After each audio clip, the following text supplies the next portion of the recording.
Salutations everyone, this is Razor here again, bringing you guys another Overwatch video. It's been a hot minute, but we're going to be talking about it again. We have the closed beta coming in just a week. Things are going to be kicking off. Overwatch League will be starting very soon, and there's going to be so much hype, so much content. Probably not from this channel. I do not expect to get into the closed beta. Most people shouldn't. I do believe there'll probably be more people populated in this closed beta portion than the last one, just because the game is just so much bigger, so much eyeballs and money and expectations on it that I wouldn't be surprised if more of a population were at the onset, or at the very least grew to more fairly quickly. There will be an open beta at some point, obviously, and of course we've had the last couple of live streams, roundtable chats, whatever you want to call it, from the dev team that have talked about a few things, but not nearly as many things as we would like to have heard about. But a lot of those things are going to be at least somewhat answered when the beta finally comes out. There's so much that we've been kept in the dark about, so many NDAs from top streamers and content creators that got almost all but one of them really excited. And of course we have the closed beta that's going on right now. Obviously you have to have the pros in there from day one, because they are expected to play this game in just a short amount of time and get acclimated to a brand new system where most of the powers are going to be changed. Almost all the CC outside of the tanks are going to be removed. I think, early on they mentioned that on a sleep dart will be staying because it's rewarding, it's a skill shot, blah blah blah, and I'm very thankful for that, because it's very useful, and it seems like the more that we're hearing about how the closed beta is going, a very necessary thing, where DPS of course are reigning supreme, healers are getting destroyed, and off tanks are the best tanks. I mean, you can't even call them, I don't think we'll be able to call them off tanks or main tanks anymore, when it's just always going to be a solo tank. With that, I think comes a couple of problems, mainly being just due to the fact that we only get one tank. And I do believe I mentioned this in the last video that I talked about this whole solo tank thing being a thing, is that with there only being one tank, there is a very high probability of being a de facto best tank in the game. Whereas, throughout history of Overwatch, yeah, there always has been, or for at least most of the time, has been a best duo tank comp. We've had multiple doable tank comps, but now there's only going to be one tank. There's no other tank comp, right, to go head to head with that. You had dive and bunker and your death balls and everything that could interact with each other and deal with different threats in different ways. But since we can only have one tank, you had to deal with all the same threats in the same way. So there's probably going to be a tank that's just better. Right now we're hearing that your Zaryas and your Divas, and I think the Wrecking Ball are the best tanks right now, and Reinhardt is really struggling, which surprised a lot of people. But if you take a look at the state that the current Overwatch 1 game is in now, and just, how the fights that we have seen the past couple of years on the limited footage of Overwatch 2 that we do have, that shouldn't be surprising. Reinhardt is pretty weak in the game right now, with the huge buffs to Roadhog, the huge buffs to Junkrat. Junkrat has been reigning supreme as DPS Lord in this game for over 2 years now, along with the Soldier 76 and Symmetra. I think those are easily the best DPS characters, and have been for quite some time, outside of, obviously, your, for some reason, always very common Doomfist Smurf that we all see multiple times a day for some reason in ranked. But your Reapers and your Genjis and your Tracer and your Sombras are the ones that are ruling the Overwatch 2 closed beta right now, from what we have heard and what we briefly had seen. And I think we're going to be seeing a lot of growing pains with this game.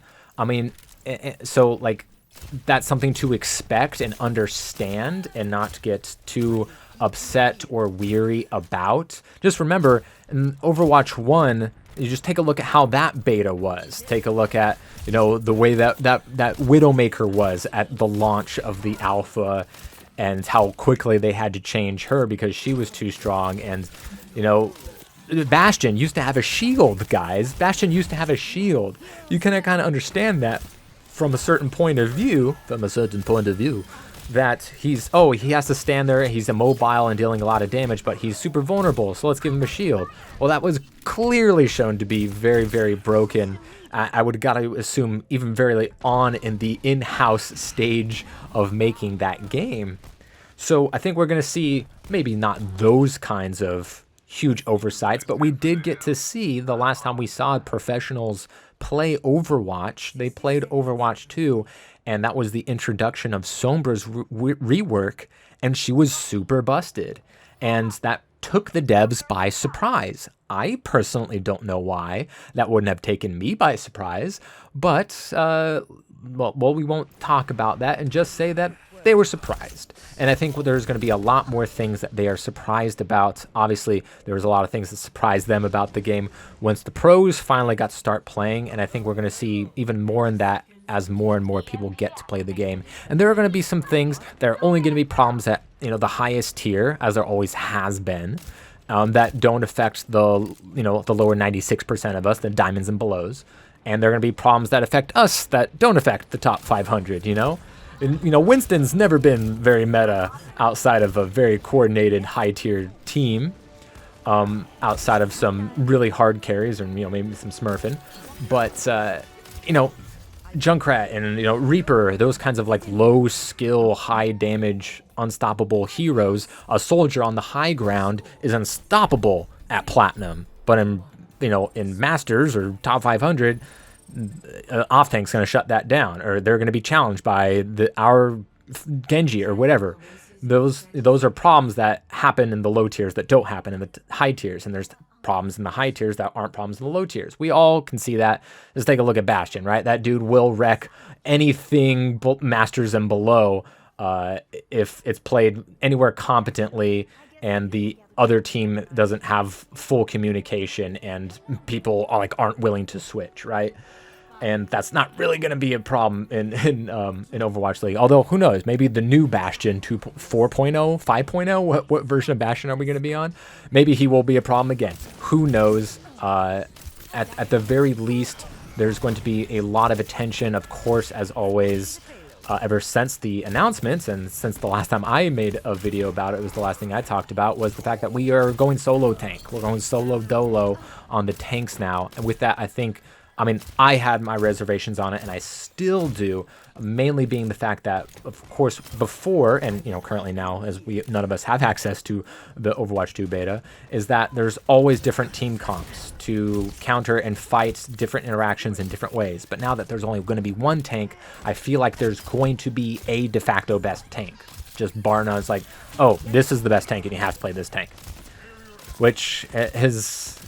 if you're a filler like me, has always been a thing. It's either I have to play Reinhardt or I have to play Orisa. You know, those seems to be the two states of the game in the lower levels of filling, and no one wants to play main tank. I think taking away a tank spot is not going to make a large impact on role queue as people might be hoping with, you know, Overwatch 2, because no one's going to want to play tank no matter what. Everyone's going to want to play DPS for a number of reasons, and of course now it looks like DPS is stronger than ever before in what we've been hearing so far, especially with the flankers, your Sombras, your Reapers, your Tracers, your Genjis. I feel like Genji especially should be destroying right now, but of course I don't have any knowledge about what's going on internally in this closed build of Overwatch 2.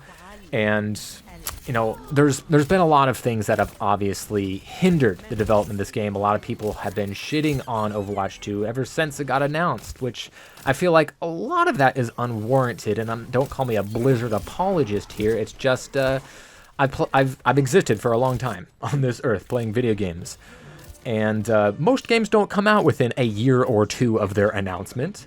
And obviously games aren't being started worked on the second they're announced. I think everybody knows that. So it can't be like, oh, this game's been done for 6 years, and so many rumors about, oh, this has been done for years and blah blah blah. And the reason it's been held up is because of old heroes need to be readjusted, or blah blah blah, or they're gonna go mobile, so they're de-resing everything. Obviously, all that stuff is nonsense. There could be credence to some rumors that have been out there. Obviously, there was a huge buy-in for owners for the Overwatch League, and with the myriad of problems that has happened, I mean, and let's remember, part of Overwatch 1's problems is its success. It became such a huge success so fast, became quite the phenomenon where you have kindergartners calling each other Hanzo mains, and their parents are getting called because they're like, I don't know what that means, but it sounded like an insult.